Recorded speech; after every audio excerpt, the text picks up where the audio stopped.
and welcome to the Federal.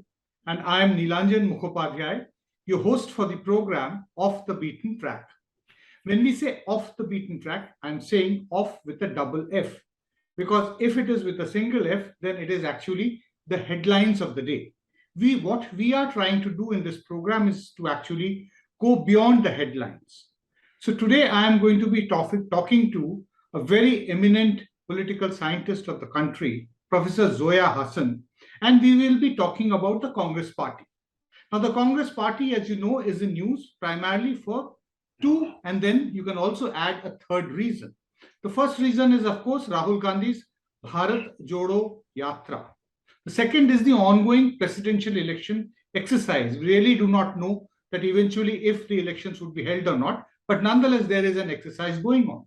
The third development is the latest one which happened in Goa, where almost the entire legislative party of the Congress walked over to the BJP. Not a very new development. This has happened several times in the last 8 years since the BJP has formed the government. In fact, there are very startling statistics which I will not share with you at the moment.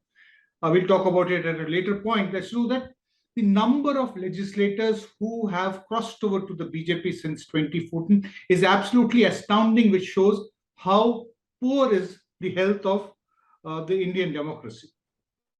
Now, welcome to the program, Professor Hasan. One of the reasons as to why we are also speaking with you is that your latest book has also come out, Ideology and Organization in Indian Politics, Polarization and Growing Crisis of the Congress Party, 2009 to 2019. Now, this book is essentially a sequel to your previous book about exactly almost a decade ago. That was Congress After Indira, when you took stock of the quarter century between 1984 and 2009.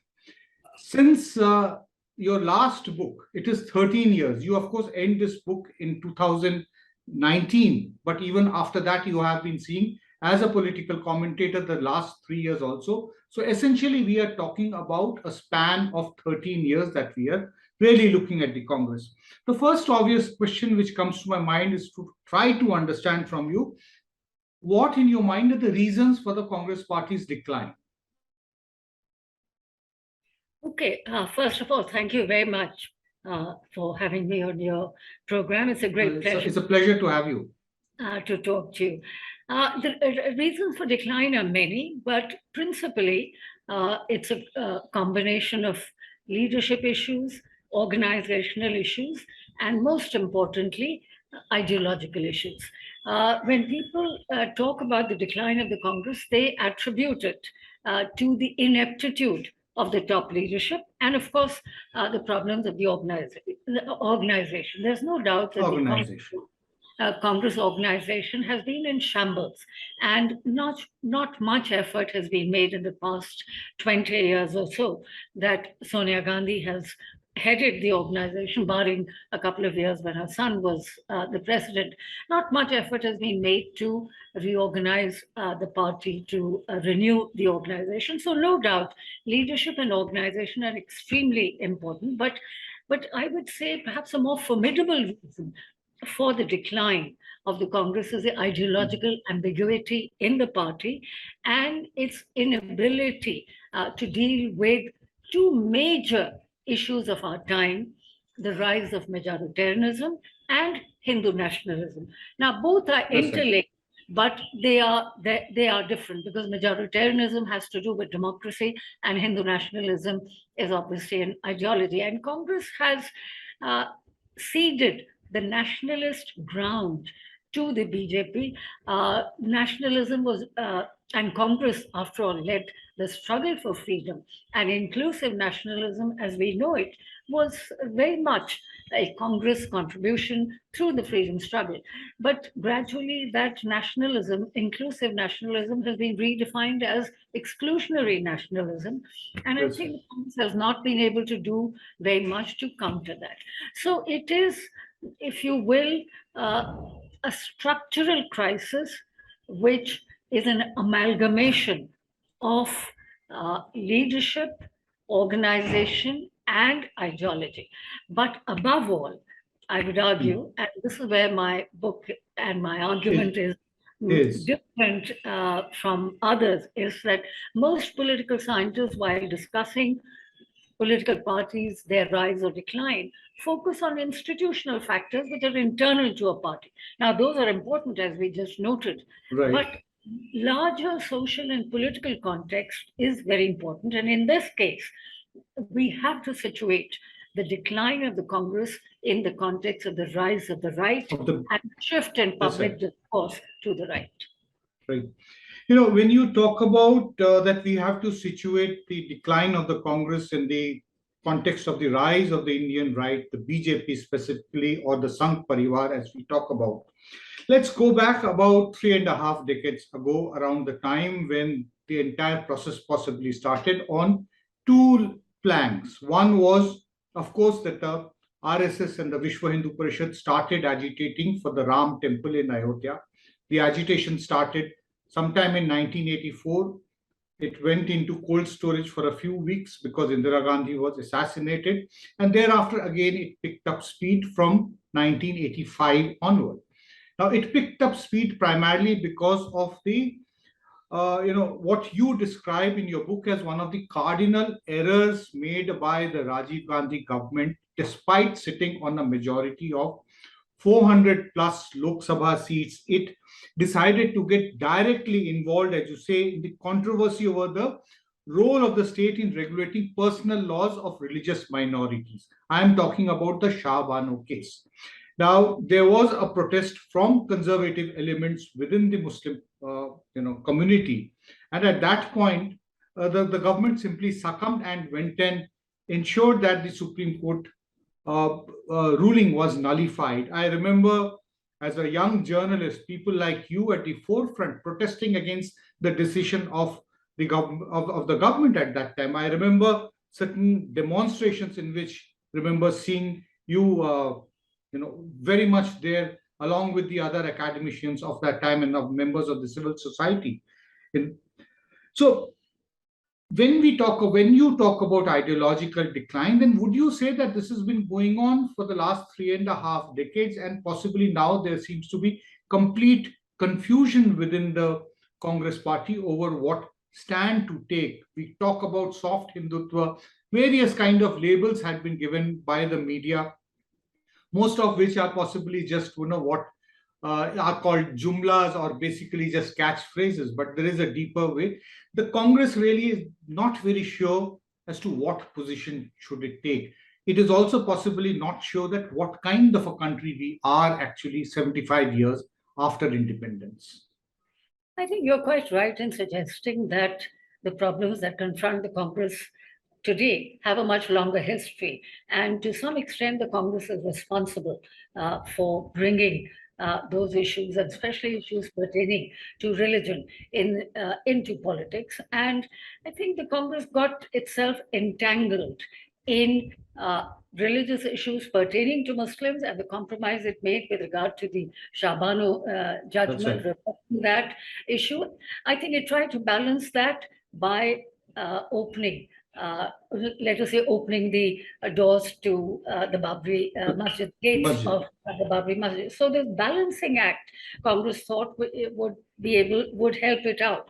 But in the end, the Congress found itself falling between two stools. It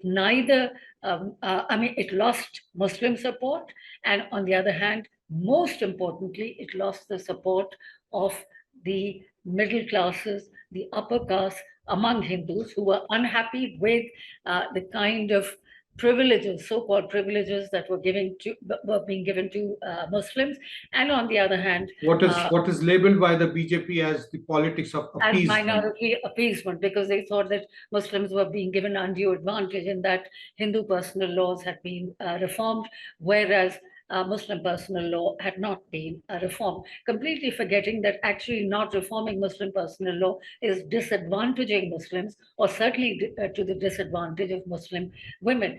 So I think the developments in the mid-80s to the late 80s, early 1990s was a very critical period. But I think we also take into account the larger social and economic changes that were taking place. That was in India. Which is to say, the Green Revolution, the rise of rich farmers, Mandal, 27% reservation. That was a major game changer. Yeah, so I think the game changer was really Mandal and Ayodhya put together, what you can call Mandal and Kamandal, as it is often called. And the Congress really was unable to deal with these issues, which in a sense it started, but then it completely went out of control. And in the end, Congress was a big loser. And actually, it was the party of the right, which was a big beneficiary, because the Ayodhya issue became such a big issue. And the Ayodhya movement was really the vehicle for, for the rise of the BJP. Yeah, for mass mobilization and the rise to power of the Bharatiya Janata Party in North India. That's right. And the defeat of the Congress. Yeah. In your, the first book, to which the current one is a sequel, you talked about the quarter of a century. You take stock of it from 1984 to 2009. Now, out of those 25 years, the Congress is in power for 15 years. 9 years is the period between 1995 and 2004 that it is not in power. Now, 2004 to 2014 is a 10 years, a decade-long period. A large number of people feel that in that decade, despite doing remarkably on the social security front, at least between the 2004 and 2009, the Congress were not able to ideologically reverse the rise of the Hindu nationalist forces. Would you agree with this? That I know that you have also commented on the fact that UPA-1 was a much more dynamic government as well as a party than UPA-2, despite the fact, this is really paradoxical, despite the fact that it had greater number of seats in the 2009 election. Congress became the first party to win more than 200 seats after 1984. So where exactly do you think it made the mistakes of being able to revitalize itself, as well as push back the rise of Hindu majoritarianism in the decade between 2004 and 14? UPA-1 from 2004 to 2009 was quite effective and successful. And it was, especially on social security and on very political issues, right to information, education. There was a certain social agenda. Rights-based legislation were introduced, welfare policies were introduced. The Congress employment guarantee. Employment, rural employment guarantee. In the rights-based legislation. And above all, thousands and millions of people were brought above the poverty line.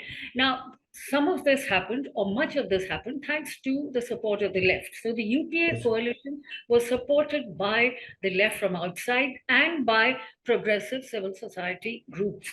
Now, the Congress itself was not, wasn't really able to somehow communicate and take advantage of this, because it almost seemed like it was outsourcing the social agenda to civil society.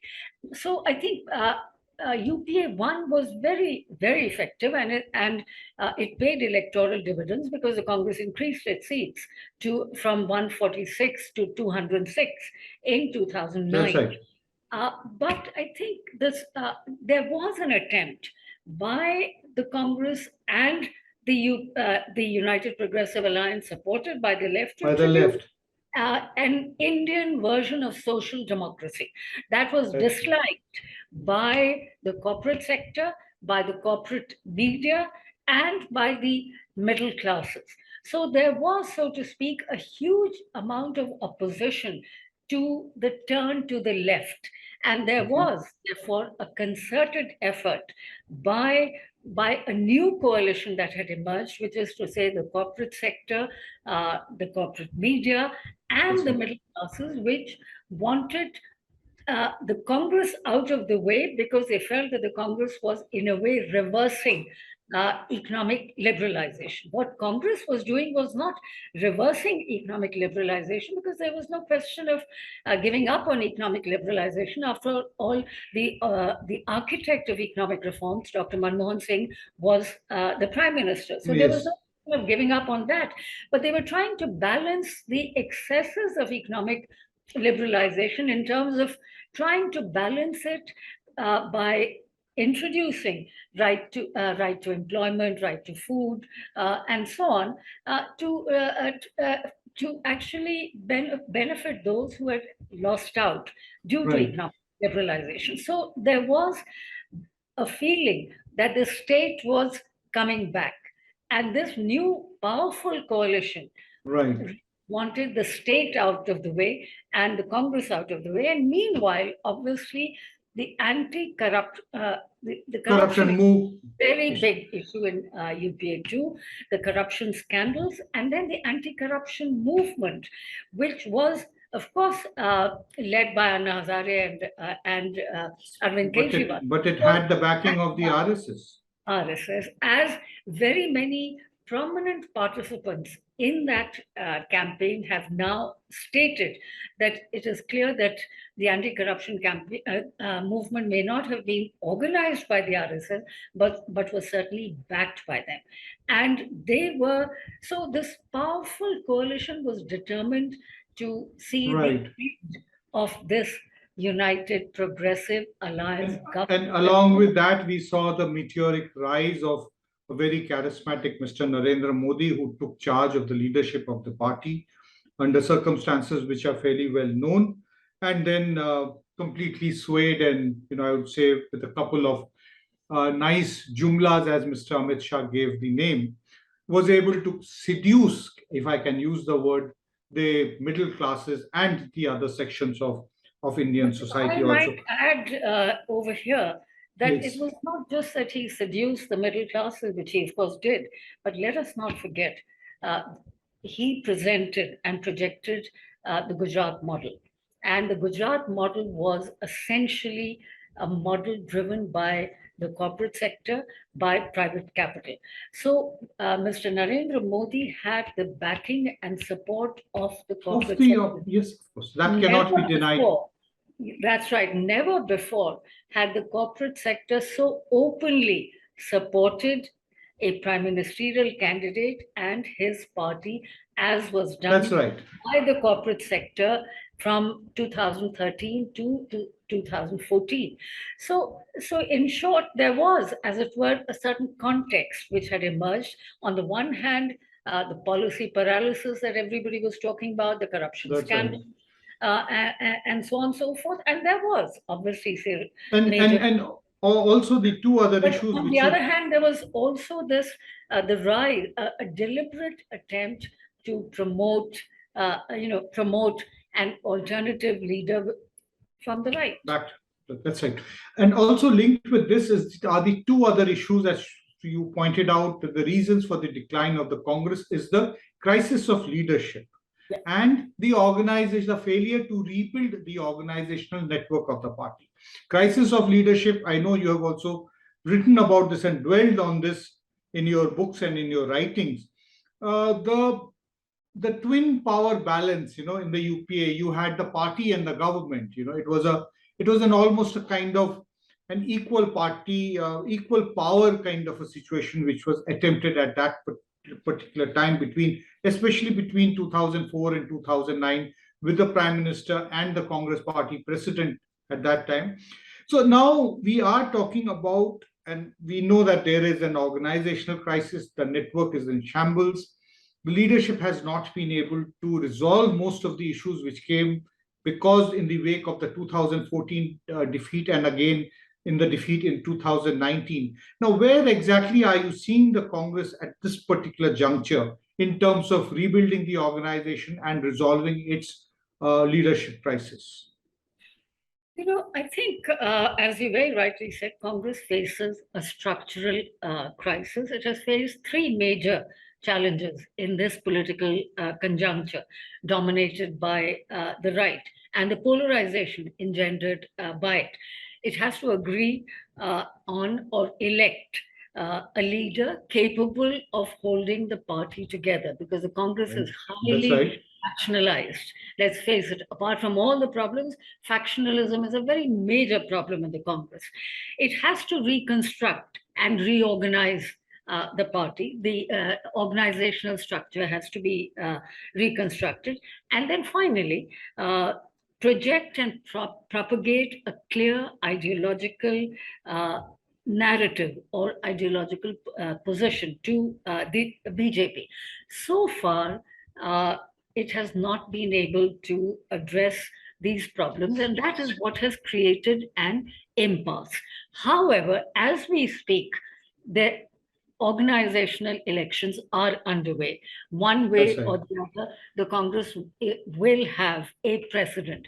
Whether that president will be elected or unanimously chosen is something that we will know in That 2 we to 3 cannot years. say at this time. Also, it is very likely that the president will be a non-Gandhi, because there's been a great deal of pressure, public pressure, as well as some amount of internal pressure to have a non-Gandhi. That is, the Gandhi should step away because under their leadership, the Congress has suffered two spectacular defeats in That's right. 2014-19 and lost just about most assembly elections. So there is, I think, a sense, and it looks like the Gandhis are also agreed on this, maybe for different reasons, that they need to step aside. So so at least the president. One of the major problems in the Congress has been that for 3 years they've Yes. not had a Had a full-time president. president. Now, this is something which is really very unusual, and it is responsible for some of the problems that the party is facing. For example, the crisis and the defections in Goa That's yesterday. right. To some extent, or the fact that in 2017, when it did very well, it won 17 seats and it was only 4 short of a majority. It could not form a government. And the BJP literally ran away and formed a government, and that has had to do with the political uncertainties in the party, the fact that there was no leader.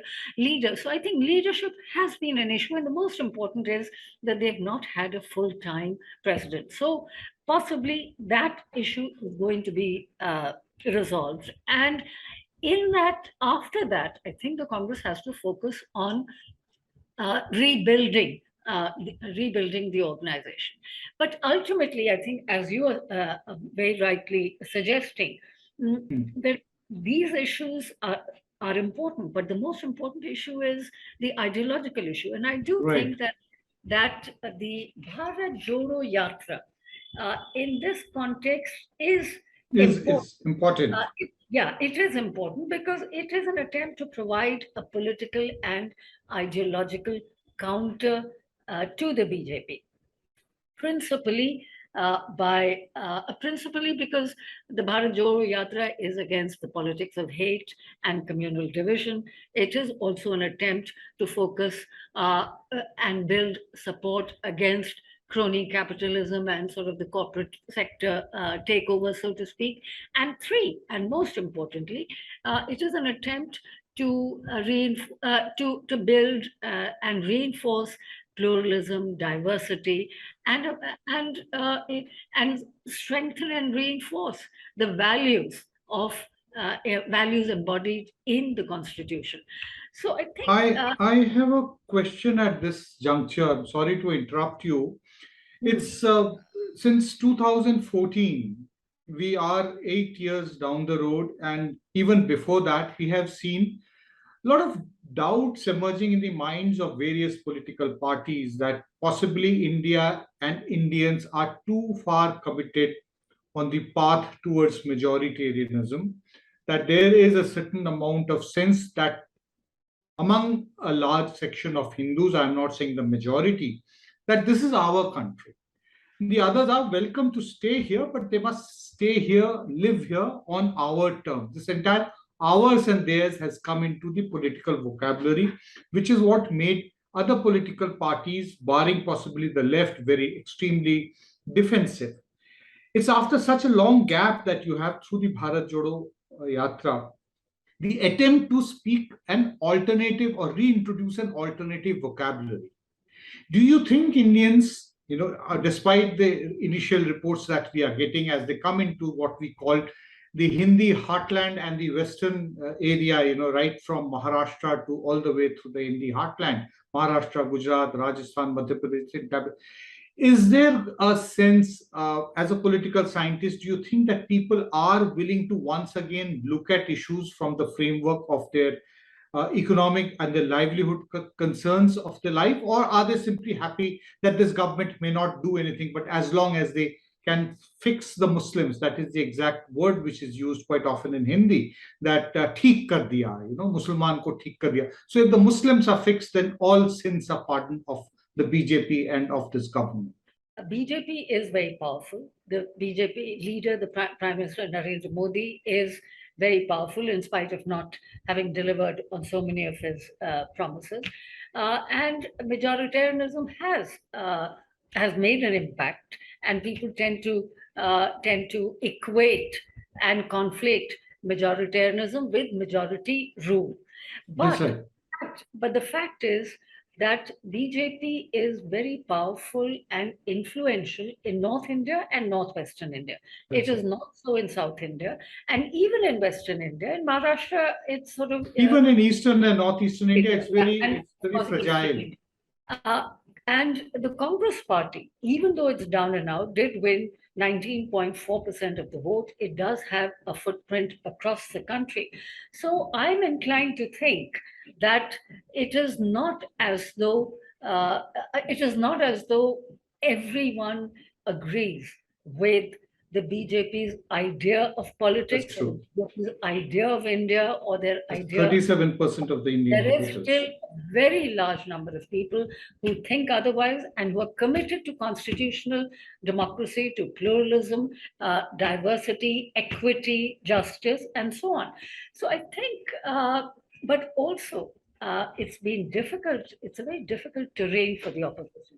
It's a very uneven playing field because the opposition is not just having to deal with a powerful strongman leader. Right. But when you have a powerful political party and a powerful government and a powerful leader, surely and you have the RSS organization and its network at their disposal, they're able to propagate these ideas. Now, surely there's some receptivity to those ideas, but by no means, I think, is it the case that India has changed so completely, and it has completely, I mean, the BJP's ideas have gained acceptability. That's right. Complete acceptability, no.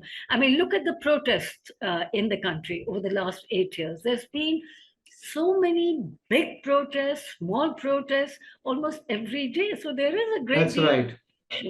But it doesn't translate into electoral opposition because it's a very uneven playing field. Well, thank you, Professor Hasan. On this note, we are at a crossroad. India is at the crossroad. The Congress party is at the crossroad.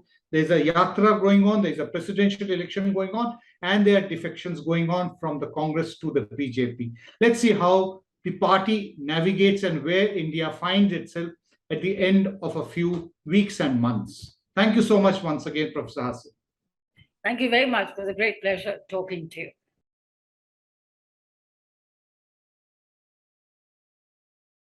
Subscribe to the Federal's YouTube page for more interesting updates.